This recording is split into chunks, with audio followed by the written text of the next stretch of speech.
Assalamualaikum warahmatullahi wabarakatuh. Semoga teman-teman semua selalu dalam lindungan Allah Subhanahu wa Ta'ala dan diberikan kesehatan serta keberkahan. Sebelum kita memulai video ini, izinkan saya mengucapkan terima kasih yang sebesar-besarnya atas waktu dan dukungan teman-teman. Jangan lupa untuk menyukai video ini, subscribe channel ini, dan aktifkan lonceng notifikasi agar terus mendapatkan update konten dari kami. Dukungan Anda sangat berarti bagi perkembangan channel ini. Selamat menyaksikan. Semoga video ini bermanfaat dan menginspirasi. Terima kasih. Pasar Kebumen yang biasanya ramai dan menjadi sumber kehidupan banyak pedagang kini berubah menjadi tempat penuh keresahan. Para preman menguasai pasar, memungut uang keamanan secara paksa, dan mengancam pedagang yang menolak. Bahkan, beberapa pedagang kecil terpaksa gulung tikar karena tidak sanggup memenuhi permintaan mereka. Di tengah keresahan ini, nama Gus Rifki, anak seorang kiai besar di Kebumen, mulai disebut-sebut oleh para pedagang yang mencari harapan. Gus Rifki dikenal sebagai pemuda yang tegas, berwibawa, dan memiliki ilmu agama yang mendalam. Suatu pagi, seorang pedagang tua datang ke pesantren untuk meminta pertolongan. "Gus, kami sudah tidak tahan lagi. Preman-preman itu tidak hanya mengambil uang kami, tetapi juga mengancam keselamatan keluarga kami," diucap pedagang itu dengan air mata yang mulai mengalir. Gus Rifki mendengarkan dengan seksama. Hatinya tergugah melihat penderitaan masyarakat kecil. Setelah meminta izin kepada ayahnya, Kiai Mahfudz, Gus Rifki memutuskan untuk turun langsung ke pasar. Sang Kiai memberikan restu sambil berpesan, "Inak, ingatlah bahwa tugasmu bukan hanya menantang mereka, tetapi juga menyadarkan hati yang gelap. Jangan gunakan kekerasan kecuali terpaksa." Kabar bahwa Gus Rifki akan datang ke pasar menyebar dengan cepat. Para pedagang merasa sedikit lega, meskipun masih ada kekhawatiran besar. Mereka tahu bahwa para preman di pasar bukan hanya sekadar berani, tetapi juga kejam. Ketika hari itu tiba, Gus Rifki berjalan dengan tenang menuju pasar. Dengan jubah putih dan kopiah hitam, ia membawa kehadiran yang memancarkan wibawa. Para pedagang memandangnya dengan penuh harap, sementara para preman mulai memperhatikan dari kejauhan. "Siapa itu?" salah satu preman bertanya dengan nada tidak peduli. Pemimpin mereka, seorang pria bertubuh besar bernama Karno, memicingkan matanya. "Ah, anak Kiai. Biarkan dia, lihat apa yang akan dia lakukan." Namun, Gus Rifki tidak menunjukkan rasa takut. Ia berjalan langsung ke tengah pasar, berdiri di tempat yang biasanya digunakan para preman untuk mengumpulkan uang dari pedagang. Dengan suara tenang namun tegas, ia berkata, "Ya, aku ingin bicara dengan pemimpin kalian."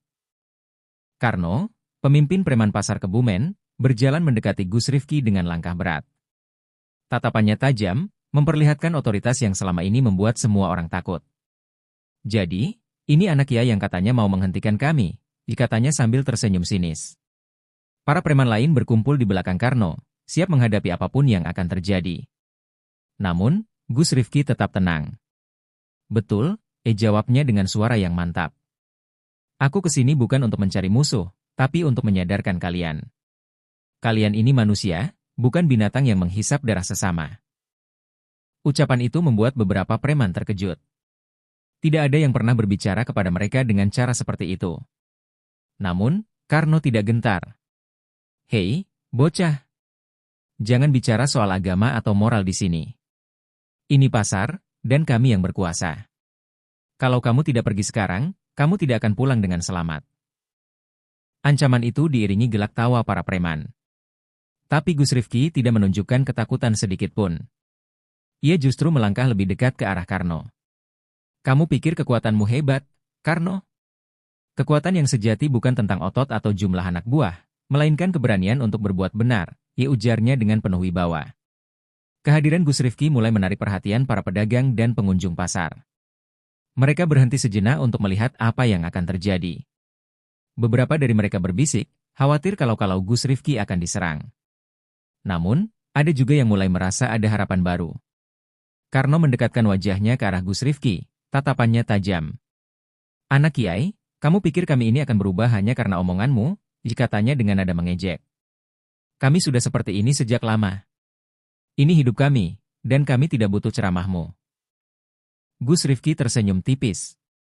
"Aku tidak akan memaksa kalian berubah. Tapi aku akan menunjukkan bahwa hidup yang kalian jalani ini salah. Jika kau tidak percaya, ayo kita buktikan. Aku menantangmu, Karno." Tantangan itu mengejutkan semua orang, termasuk para preman. Karno tertawa terbahak-bahak, tapi dalam hatinya, ia mulai merasa terganggu. Belum pernah ada orang yang berbicara padanya dengan keberanian seperti itu. Kerumunan semakin besar. Para pedagang berhenti berjualan, sementara pembeli tak lagi peduli pada belanjaan mereka. Semua mata tertuju pada Gus Rifki dan Karno. Ketegangan memenuhi udara, seolah-olah waktu berhenti sejenak di pasar itu. Karno menyeringai. Tantangan? Hah? Baiklah, anak kiai. Aku terima tantanganmu. Tapi ingat, kalau kau kalah, jangan pernah kembali ke sini. Dan kalau menang, Karno terdiam, tawanya sejenak hilang. Tidak mungkin kau menang, lanjutnya dengan percaya diri. Aku tidak meminta kemenangan untuk diriku sendiri, Karno. Jika aku menang, kalian harus berhenti menzalimi pedagang di pasar ini dan memulai hidup baru yang lebih baik, kata Gus Rifki dengan suara tenang namun tegas. Karno melipat tangannya di dada, memandang Gus Rifki dari atas ke bawah. Baiklah. Apa yang kau inginkan sebagai tantangannya? Aku bisa meninju tembok hingga retak, menghancurkan kayu dengan tangan kosong. Apa yang bisa dilakukan bocah sepertimu? Tanyanya dengan nada mengejek. Gus Rifki tersenyum tipis. Kita akan bertanding bukan dengan kekerasan, Karno, tetapi dengan keberanian dan ketulusan. Tantanganku adalah melawan amarah dan kebencian. Kita bertarung dengan hati, bukan dengan tangan.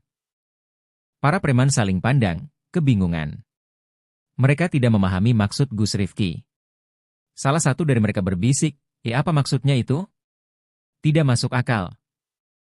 Namun, Karno merasa tertantang. Sebagai pemimpin, ia tidak mau terlihat lemah. Baik. Tapi aku akan menentukan caranya. Kita bertarung dalam adu kekuatan fisik dan keberanian. Kalau kau tidak sanggup, akui kekalahanmu di depan semua orang, seru Karno sambil menunjuk wajah Gus Rifki. Gus Rifki tetap tenang. Aku tidak akan mundur. Tapi ingat, Karno, pertarungan ini bukan untuk membuktikan siapa yang kuat, melainkan siapa yang mampu menundukkan egonya dan membuka hati. Kerumunan semakin gempar. Para pedagang mulai berbisik-bisik, antara kagum pada keberanian Gus Rifki dan cemas akan keselamatannya.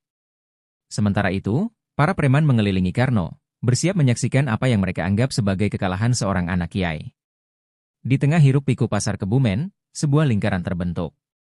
Karno berdiri di satu sisi, dengan postur tubuhnya yang besar dan otot-otot yang menonjol, tampak seperti simbol kekuatan. Di sisi lain, Gus Rifki berdiri tenang, dengan sorot mata yang penuh keyakinan. Para preman bersorak mendukung Karno, sementara para pedagang berdoa dalam hati agar Gus Rifki selamat. Baiklah, anak kiai. Kita mulai sekarang, kata Karno sambil melangkah maju. Pertarungan pertama, kekuatan tangan. Siapa yang bisa mematahkan balok kayu ini, dia yang menang. Seorang preman menyeret balok besar ke tengah lingkaran, membuat semua orang menahan napas. Karno, dengan mudah, mengambil balok itu. Dengan satu pukulan keras, kayu itu patah menjadi dua. Sorak-sorai preman menggema, sementara Karno menatap Gus Rifki dengan senyum penuh ejekan. Giliranmu, anak kiai. Gus Rifki melangkah maju. Ia tidak langsung memukul balok itu, melainkan menutup mata sejenak, mengucapkan doa di dalam hati. Ya Allah, tunjukkan kepada mereka bahwa kekuatan sejati berasal dari Mu, bisiknya. Dengan satu gerakan yang tampak sederhana, ia memukul balok tersebut. Kayu itu pun retak, meski tidak sepenuhnya patah. Kerumunan tercengang. Para pedagang bersorak, sementara para preman mulai gelisah. Karno, yang tidak menyangka hal itu, mencoba menutupi keterkejutannya. Hah? Hanya retak? Itu bukan apa-apa. Kita lanjut ke tantangan berikutnya. Karno mengeluarkan sebilah pisau dan menusukkannya ke balok kayu lain. Tantangan kedua, keberanian. Kau harus mampu mengeluarkan pisau ini tanpa ragu. Kalau kau takut, kau kalah. Ia mencabut pisau itu dengan mudah, lalu melemparkannya kembali ke kayu, lebih dalam. Gus Rifki melangkah ke balok itu. Ia memandang pisau yang tertancap, lalu berdoa lagi. Keberanian sejati adalah menyerahkan segalanya kepada Allah, katanya perlahan. Ia menarik pisau itu dengan gerakan tenang. Pisau itu keluar dengan mulus, membuat kerumunan kembali tercengang. Karno mulai merasa terdesak. Baiklah, Anak kiai. Kau mungkin pintar memainkan hati orang, tapi aku belum kalah. Tantangan terakhir, bertahan di bawah tekanan. Dengan sinyal tangannya, para preman maju mengelilingi Gus Rifki, seolah-olah siap menyerang. Namun, Gus Rifki tidak gentar. Ia memejamkan mata dan membaca doa. Hasbunallah wa ni'mal wakil, ia ucapnya berulang-ulang. Ajaibnya, para preman yang hendak mendekat merasa tubuh mereka berat seolah-olah tidak bisa bergerak. Karno menatap kejadian itu dengan bingung, sementara kerumunan mulai menyadari bahwa ada sesuatu yang berbeda dari Gus Rifki. Suasana pasar mendadak sunyi. Para preman yang tadi hendak menyerang Gus Rifki terhenti di tempat. Mereka merasa tubuh mereka seperti ditahan oleh kekuatan tak terlihat. Bahkan Karno, yang dikenal tak kenal takut, mulai merasa cemas. Apa yang kau lakukan pada kami, anak kiai? Ditanya Karno dengan nada panik. Wajahnya yang biasanya penuh percaya diri kini tampak gelisah. Para pedagang menyaksikan kejadian itu dengan mata penuh keheranan. Beberapa mulai berbisik, yaitu karomah. Gus Rifki diberi perlindungan oleh Allah. Gus Rifki membuka matanya perlahan, lalu berkata dengan suara tenang, "Ya, aku tidak melakukan apapun, Karno. Ini adalah kekuasaan Allah. Jika kalian tidak berhenti menzalimi orang lain, Allah bisa mengambil lebih banyak dari apa yang kalian miliki." Para preman mulai goyah. Salah satu dari mereka, seorang pemuda yang lebih muda dari Karno, tiba-tiba berlutut di hadapan Gus Rifki. "Gus, maafkan kami. Aku tidak ingin hidup seperti ini lagi. Aku hanya ikut karena takut pada Karno." Melihat hal itu, beberapa preman lain mengikuti, satu persatu berlutut di hadapan Gus Rifki. Namun, Karno masih bertahan. Ia mencoba menjaga wibawanya, tetapi jelas terlihat bahwa ia mulai kehilangan kendali atas situasi. "Apa-apaan kalian ini? Bangkit! Kita tidak boleh kalah oleh omongan anak kiai ini," bentaknya, namun tidak ada yang menggubris. Bahkan anak buahnya sendiri mulai menjauh darinya. Gus Rifki mendekati Karno. "Karno, ini kesempatanmu. Hidup ini terlalu singkat untuk terus menzalimi orang lain. Kau pemimpin, tapi kepemimpinanmu hanya menyebar ketakutan. Jadilah pemimpin yang membawa kebaikan, bukan kehancuran." Karno terdiam. Kata-kata Gus Rifki seperti menusuk hatinya. Ia teringat masa lalu, ketika ia juga pernah menjadi korban ketidakadilan sebelum akhirnya memilih jalan preman untuk bertahan hidup. Perlahan, ia duduk di tanah, kepalanya tertunduk. Aku tidak tahu harus bagaimana," gumam Karno pelan. Untuk pertama kalinya, ia menunjukkan sisi rapuhnya. Para pedagang dan preman yang menyaksikan momen itu terkejut. Gus Rifki tersenyum lembut. "Kembalilah ke jalan yang benar, Karno. Kau punya kekuatan besar. Gunakan itu untuk melindungi, bukan menakut-nakuti." Karno duduk di tanah, termenung dalam diam. Kata-kata Gus Rifki terus terngiang di kepalanya. Para preman yang tadinya menjadi anak buah setianya kini telah beralih mendekati Gus Rifki, seolah mencari perlindungan. Sementara itu, pedagang pasar yang selama ini takut pada Karno mulai melihat secercah harapan. "Apa yang kau harapkan dariku, Gus?" Tanya Karno dengan nada berat. Ia akhirnya mendongakkan wajah, menatap langsung ke mata Gus Rifki. "Hidupku sudah terlalu kotor. Apa mungkin aku bisa berubah?" Gus Rifki berjongkok di depan Karno, tersenyum lembut. "Tidak ada kata terlambat untuk berubah, Karno. Allah selalu membuka pintu ampunan bagi hambanya yang sungguh-sungguh ingin kembali. Pertanyaannya adalah, apakah kau benar-benar ingin meninggalkan jalan ini?" Karno terdiam cukup lama. Ingatan masa lalunya kembali menghantui. Ibunya yang dulu sering berpesan agar ia menjadi orang baik, ayahnya yang bekerja keras sebagai petani, dan masa-masa ia menjadi korban perundungan sebelum memilih menjadi preman. Semua itu kini terasa sia-sia di hadapan sosok tenang seperti Gus Rifki. Aku ingin mencoba," jika tanya akhirnya. Suaranya gemetar, dan matanya mulai berkaca-kaca. Keputusan itu mengejutkan banyak orang. Para preman lain memandang Karno dengan ekspresi tak percaya, sementara para pedagang mulai berbisik penuh harapan. Gus Rifki mengangguk pelan. "Itu langkah pertama yang luar biasa, Karno. Tapi kau harus ingat, perubahan tidak akan mudah. Kau harus berjuang melawan egomu sendiri dan membuktikan kepada semua orang bahwa kau layak dipercaya kembali." Para preman yang lain, melihat pemimpin mereka mulai menyerah, ikut menyatakan niat untuk berubah. Salah satu dari mereka, seorang pria bernama Sarto, berkata, Gus, jika Karno bisa berubah, kami juga ingin ikut. Kami sudah lelah hidup seperti ini. Gus Rifki menatap mereka semua dengan mata penuh kasih. Baiklah. Jika kalian semua ingin berubah, mari kita mulai hari ini. Aku akan membimbing kalian, tapi kalian harus benar-benar meninggalkan segala bentuk kezaliman. Tidak ada pemalakan, tidak ada kekerasan, tidak ada tipu daya lagi. Mendengar itu, para pedagang yang menyaksikan kejadian ini spontan bersorak. Mereka tidak percaya bahwa para preman yang selama ini menjadi mimpi buruk mereka akhirnya mau berubah. Namun, beberapa dari mereka masih ragu, khawatir ini hanya akal-akalan. Karno berdiri perlahan, wajahnya tampak lebih tenang. Ia menoleh ke arah Gus Rifki dan berkata, "Ya aku tidak tahu harus mulai dari mana, Gus. Tapi aku akan mencoba. Bimbing kami." Hari itu menjadi momen bersejarah di pasar Kebumen. Karno, bersama anak buahnya, berdiri di hadapan para pedagang yang selama ini mereka takuti. Gus Rifki memimpin mereka untuk meminta maaf kepada setiap pedagang, satu persatu. Suasana pasar yang biasanya riuh kini diwarnai keheningan penuh rasa haru dan sedikit ketidakpercayaan. Seorang pedagang tua bernama Pak Wiryo maju mendekati Karno.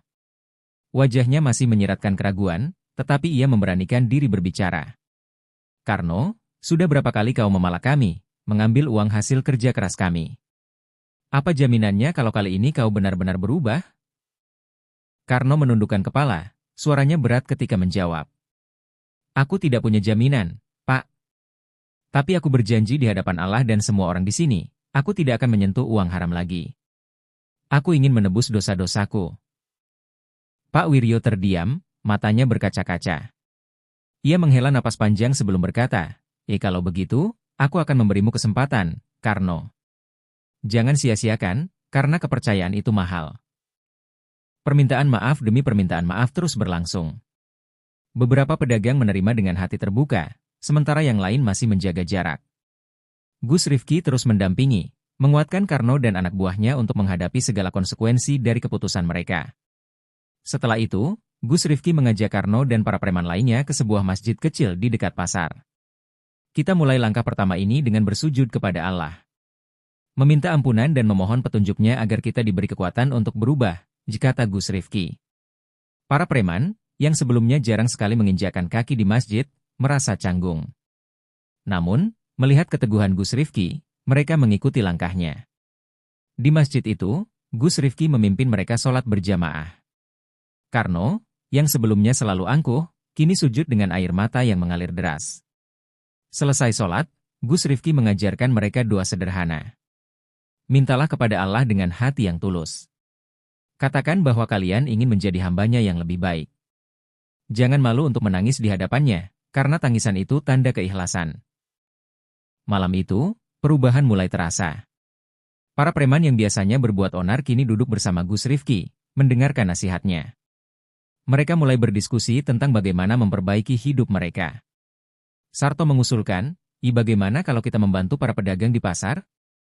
Itu bisa menjadi cara untuk menebus kesalahan kita." Karno mengangguk setuju. "Aku setuju. Kita bisa mulai dengan menjaga keamanan pasar. Tidak ada lagi yang boleh dipalak. Kalau ada yang berani, kita sendiri yang akan menghentikannya." Langkah-langkah kecil itu menjadi awal perjalanan mereka menuju perbaikan. Meski tantangan masih menghadang, Karno dan anak buahnya mulai merasakan bahwa hidup di jalan yang benar membawa kedamaian yang selama ini mereka cari. Perubahan yang terjadi pada Karno dan anak buahnya membawa angin segar di pasar Kebumen. Para pedagang mulai merasakan keamanan yang sudah lama hilang. Namun, tidak semua pihak senang dengan transformasi ini. Beberapa mantan preman yang tidak ikut bertobat mulai merasa terancam karena kehilangan pengaruh dan sumber penghasilan mereka. Pada suatu pagi, ketika Karno dan anak buahnya sedang membantu salah satu pedagang memindahkan barang dagangan, datanglah seorang pria bertubuh besar bernama Sulaiman. Ia adalah mantan rekan Karno yang masih menjalankan aksi premanisme di pasar lain. Dengan nada sinis, Sulaiman berkata, Karno, kau benar-benar sudah berubah, ya? Jadi tukang angkut barang sekarang? Mana wibawamu?" Karno menahan emosinya. Ia tahu Sulaiman sengaja memancing amarahnya. Dengan suara tenang, ia menjawab, aku tidak peduli soal wibawa, Sulaiman. Yang aku tahu, hidupku lebih tenang sekarang. Kalau kau masih mau terus di jalan itu pilihanmu. Tapi aku tidak akan kembali. Sulaiman mendengus, lalu melirik anak buah Karno. Dan kalian? Masih mau ikut-ikutan jadi budak pasar? Karno sudah kehilangan akalnya, tapi kalian masih punya kesempatan untuk kembali. Anak buah Karno, terutama Sarto, terlihat ragu. Sebagian dari mereka memang belum sepenuhnya yakin dengan perubahan ini, terutama ketika hidup mereka kini terasa lebih sulit tanpa penghasilan dari aksi premanisme. Melihat keraguan itu, Sulaiman tersenyum puas. Namun sebelum ada yang menjawab, Gus Rifki muncul. Dengan langkah tenang, ia mendekati Sulaiman dan berkata, Sulaiman, kau tahu apa yang sedang kau lakukan ini? Kau mencoba menarik mereka kembali ke jalan yang penuh dosa. Apakah kau tidak takut pada Allah? Sulaiman tertawa kecil. Anak Kiai, jangan sok suci di sini. Hidup tidak semudah omonganmu. Kau mungkin punya segalanya, tapi kami harus berjuang untuk bertahan hidup. Gus Rifki menatap Sulaiman dalam-dalam. Kau salah, Sulaiman. Bertahan hidup tidak harus dengan menzalimi orang lain. Kau punya pilihan untuk berubah, seperti Karno dan teman-temannya.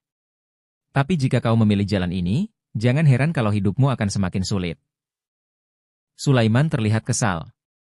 Omong kosong. Hidup di jalan ini sudah cukup bagiku. Jangan coba-coba mengubahku, katanya sambil pergi. Namun sebelum pergi, ia memberi ancaman. Karno, kita akan lihat seberapa lama kau bertahan. Jangan salahkan aku jika suatu hari kau kehilangan segalanya. Setelah Sulaiman pergi, suasana menjadi tegang. Sarto dan beberapa anak buah Karno mulai terlihat gelisah. Mereka mendekati Karno dan berkata, Bos, bagaimana kalau dia benar? Hidup kita sekarang lebih susah. Apa kita tidak sebaiknya? Karno langsung memotong, suaranya tegas. Tidak, Sarto. Kalau kalian mau kembali ke jalan lama, aku tidak akan melarang. Tapi aku tidak akan ikut. Aku sudah memilih jalan ini, dan aku akan tetap di sini, bersama Gus Rifki. Gus Rifki menambahkan, ingat, setiap perubahan pasti diuji. Ujian ini adalah bagian dari perjalanan kalian menuju kebaikan. Jika kalian bertahan, insya Allah, Allah akan membuka jalan yang lebih baik. Mendengar itu, Sarto dan yang lain kembali tenang. Mereka sadar bahwa perubahan memang tidak mudah, tetapi bersama Karno dan Gus Rifki, mereka merasa memiliki harapan. Ketegangan yang ditinggalkan Sulaiman hari itu tidak langsung mereda. Para pedagang mulai khawatir, menduga bahwa ancaman Sulaiman bukan sekadar gertakan. Sementara itu, Karno dan anak buahnya terus melanjutkan pekerjaan mereka dengan tekad bulat, meski rasa gelisah mengintip di hati mereka. Beberapa hari kemudian, ancaman Sulaiman menjadi nyata. Pagi itu, saat pasar sedang ramai, sekelompok pria yang dipimpin Sulaiman datang dengan wajah garang. Mereka memaksa pedagang untuk membayar uang keamanan, seperti dulu, bahkan dengan cara lebih kasar. Para pedagang yang sempat merasa aman kembali dicekam ketakutan. Karno yang mendengar keributan itu segera datang bersama anak buahnya. Melihat Sulaiman dan kelompoknya sedang memeras pedagang, ia tidak bisa lagi menahan amarah. Sulaiman, berhenti sekarang juga. Kau sudah melewati batas, seru Karno dengan suara lantang. Sulaiman hanya tertawa mengejek.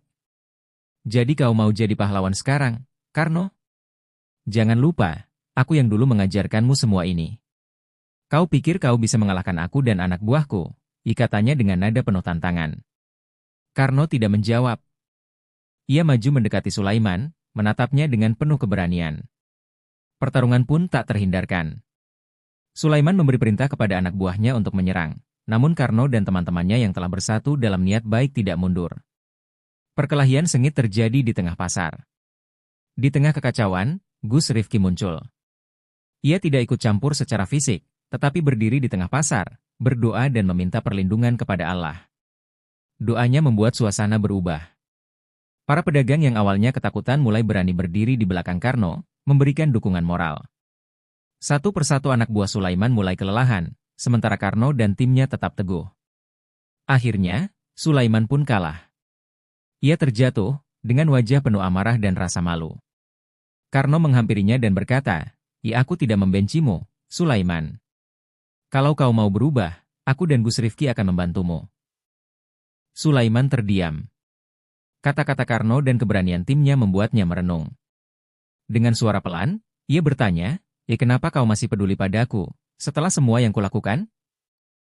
Karno hanya menjawab, karena aku tahu, seperti aku dulu, kau hanya perlu kesempatan untuk berubah." Setelah bentrokan di pasar, suasana mulai kembali tenang.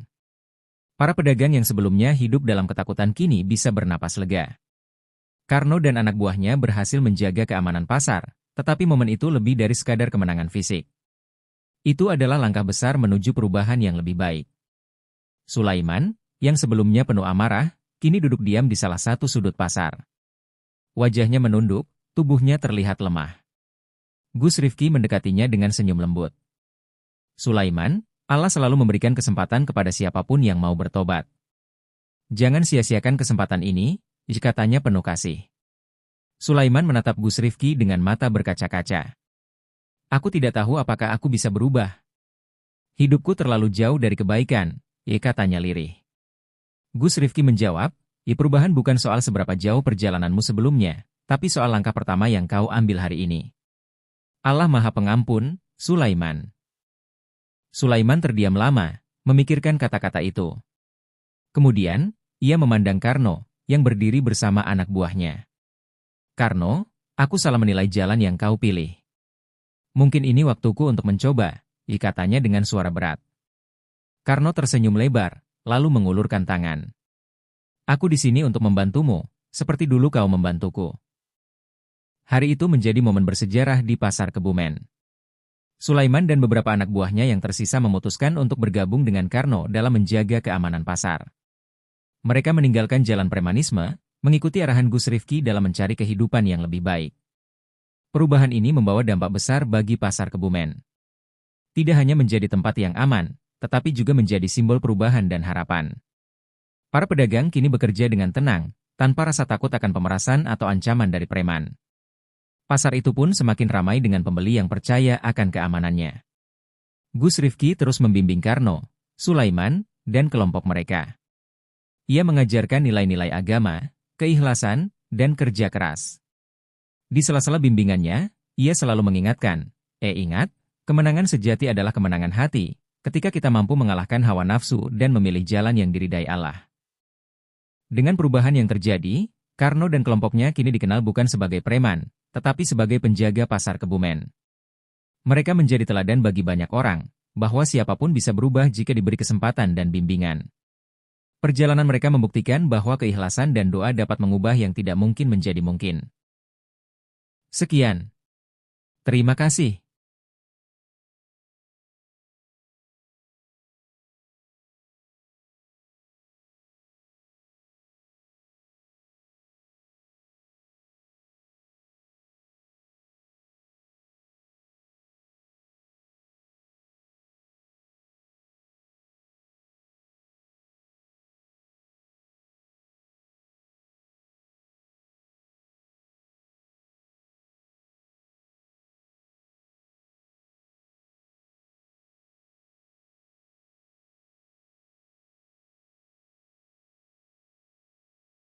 Perjalanan ini bukan sekadar cerita tentang mereka, tapi juga tentang kita. Tentang bagaimana hidup selalu memberi tantangan, tapi juga harapan. Tentang keberanian untuk melangkah, meski jalannya penuh kerikil. Mungkin, kita tidak akan selalu mengerti setiap peristiwa yang terjadi. Ada saatnya kita bertanya, mengapa ini harus terjadi? Tapi, pada akhirnya, kita akan menyadari bahwa setiap luka, setiap tawa, semuanya adalah bagian dari kisah yang membuat kita menjadi diri kita saat ini. Ingatlah perjuangan mereka, bagaimana mereka bertahan saat hampir menyerah, bagaimana mereka bangkit saat terjatuh. Dan di setiap langkah itu, ada pelajaran berharga yang mengingatkan kita bahwa hidup, dengan segala warnanya, selalu layak untuk diperjuangkan. Hari ini, kisah mereka berakhir. Tapi mungkin, ini adalah awal baru bagi kita. Awal untuk memandang hidup dengan lebih berani, mencintai lebih tulus, dan melangkah dengan keyakinan yang lebih kuat. Karena pada akhirnya, hidup ini bukan tentang bagaimana kita memulainya, tapi tentang bagaimana kita menjalaninya dengan sepenuh hati. Terima kasih telah menjadi bagian dari cerita ini. Kisah ini mungkin berakhir di sini, tapi semoga semangatnya tetap hidup di hati kita semua.